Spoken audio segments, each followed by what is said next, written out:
if you have a stressor, a stress coming, you get acute stress. We need acute stress. We need lots of acute stress. And the reason why it's acute stress is that we know that we'll get over it. We know that we have the ability to pass through it and get out the other side. When you've got a low health creation index, it moves to chronic stress. There, the perception is that I'm not going to be able to get through. I'm out of control. I don't have the ability to be able to cope with that acute stress. So it goes to chronic stress. And in the body, acute stress is lots of adrenaline, butterflies, that kind of thing, all fine. Chronic stress is lots of cortisol and noradrenaline and other things. That's not good. It changes your entire body. Everything changes in that person when they're in chronic stress. And these stress hormones come out. And arguably, as I say there, that's probably the biggest cause of health problems. So poor health creation, chronic stress, negative emotions, and not really, they're all emotions to help us. They're anxiety, keep us away from danger. There's aggression, fight and flight. There's depression, sickness behavior. So all of those emotions actually are normal and they're there to protect us. But of course, in the light of everything else, they're not very pleasant to have. The unhealthy behaviors, we say, well, why don't you just go and do some exercise? Why don't you just eat a normal diet? Why don't people do that?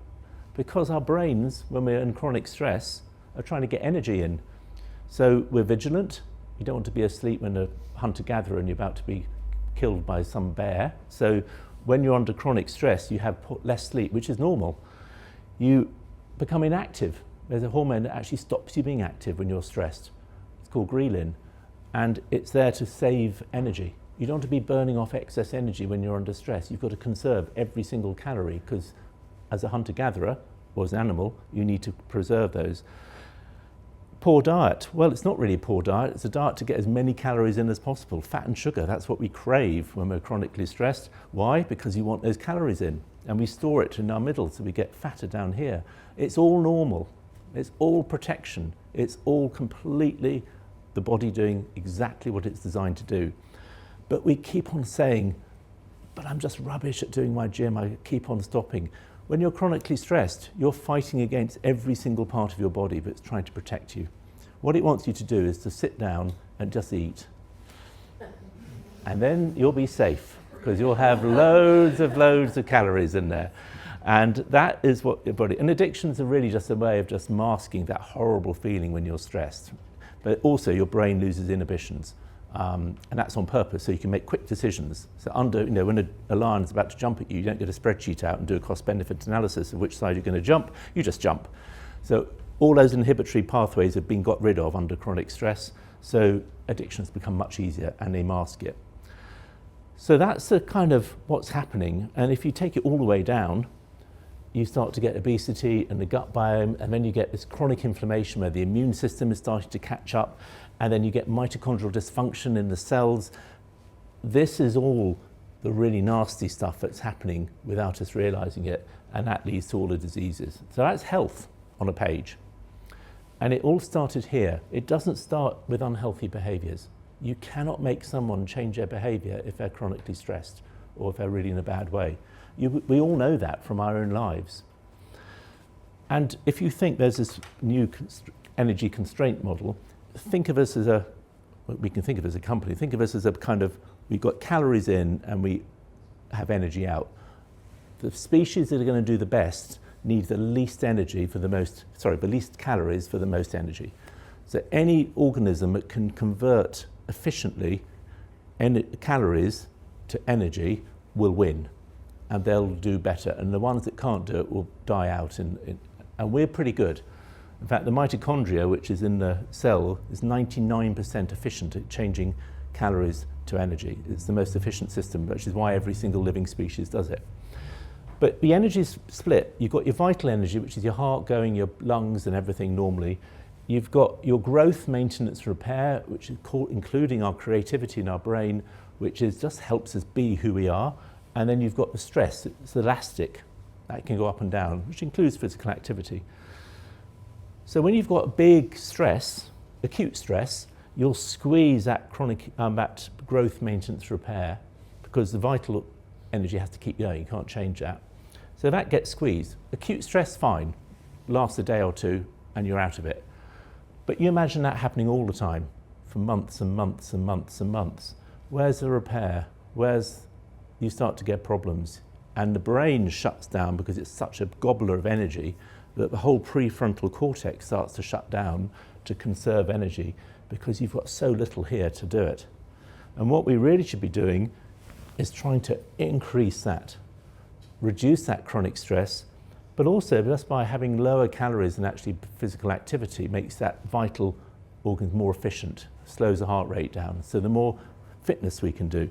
And then you've got massive amount of brain power, your cells are working, you're efficient, toxins have gone away. That's what we're trying to do.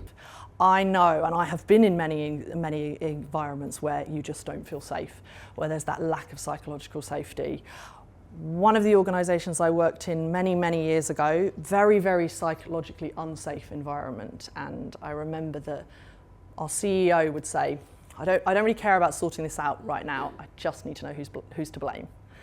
And when you're all kind of trying to avoid this blame, it's like, who's coming for me? I'm going to be in trouble. You're under that pressure. You're feeling that, that tiger, that saber-toothed tiger coming at you, and you'll do anything to be able to avoid that. You're less likely to be innovative, you're less likely to be collaborative. NASA used to be a very unpsychologically safe company to work in, very hierarchical, and they were launching a rocket, and it was the first civilian being launched into space. I think she was a school teacher, and some of the more junior engineers had noticed that there were issues, and they kept trying to raise them, and the more senior people were being like, no, how dare you, you're junior here, this isn't the way we do things. They started to realise that the more that they were kicking up a fuss, the more they were there was black marks against them. It was making them suffer in terms of their roles. So they stopped saying anything. And then when the rocket actually went to take off, it exploded.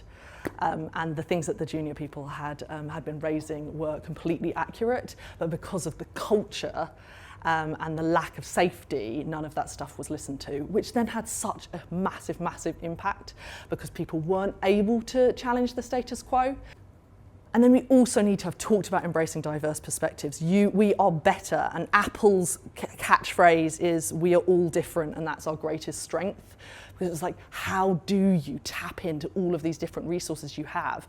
Instead of creating a culture and environment that only celebrates, listens to, and rewards the loudest, often it is the people who are active thinkers, can think on the spot, speak up in meetings, are good at networking, are good at kind of being visible. But there are so many people, introverts, reflectors, people with neurodivergence that actually need more time to be able to reflect, who need more time to be able to perhaps feedback through email. So giving people different ways to be able to capture people's thoughts is so important, and that creates inclusion, it creates safety, but it also gives you that competitive advantage because you are leveraging the skills of people that aren't always normally heard in classic meeting culture, classic communication culture. Started with what well-being is not, because I think that's important because people assume it's really simple, it's really easy. It's not at all. So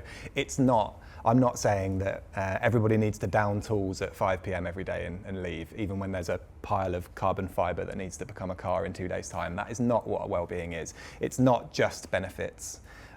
It's not a fluffy HR topic. If you start there, then people might start thinking, okay, well, I'm not going to be told that well-being is this easy thing we need to focus on. Then you can start to move towards what it actually is. You might not even call it well-being. We haven't quite decided on that. Well-being can be off-putting to people who don't believe in it. You might call it sustainable high performance. You might call it human fitness. Whatever it is, I think it needs to be really bespoke to the industry and team that you're in, so that you're speaking the language of your leaders, your managers. And once you've identified that narrative, you can start to weave together all the things that you want to do.